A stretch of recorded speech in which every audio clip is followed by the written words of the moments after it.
Mütevelli Heyeti Başkanım, Sayın Rektörüm, Sayın Mütevelli Heyeti üyelerim. Tercih listeme ben hangi üniversiteleri eklemeliyim diye düşünebilir öğrenci.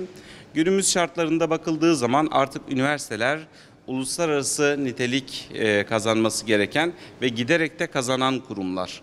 Bu yönüyle uluslararası hüviyete sahip, akademik kadrosu bu şekilde şekillenmiş. Erasmus Plus gibi daha pek çok imkan sunabilen öğrencilere yurt dışının kapılarını açabilen, müfredatı güncel, akredite olabilmiş üniversiteleri araştırmalarını özellikle isterim. Üniversitenin iş olanağının veya sektöre ne derece hazırladığının özellikle öğrenciler, veliler tarafından araştırılmasını isterim. Mavi diploma veriyor mu? Buna bakmasını isterim.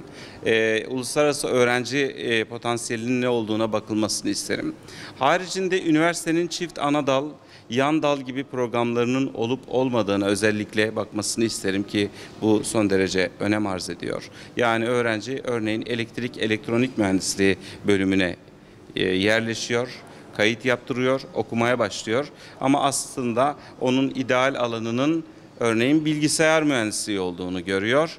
İşte üniversitenin bu şekilde geçişler sağlayabilecek, alternatifler oluşturabilecek bir modelinin olması gerçekten çok önemli.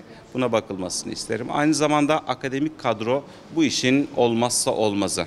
Üniversitelerin web sayfalarına girerek, bölümlere girerek ve o bölümlerdeki akademik kadroyu özellikle incelemelerini istiyorum. Ve aynı zamanda bulundukları şehirde kalma eğiliminin bu sene fazla olduğunu görüyorum.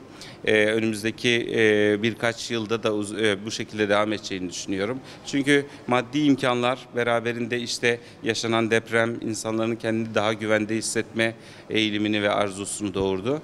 Ben nerede mutlu olacaklarsa her öğrencimizin tercihlerinin sonucunda oraya yerleşmesine ve bol başarılar diliyorum öğrencilerime.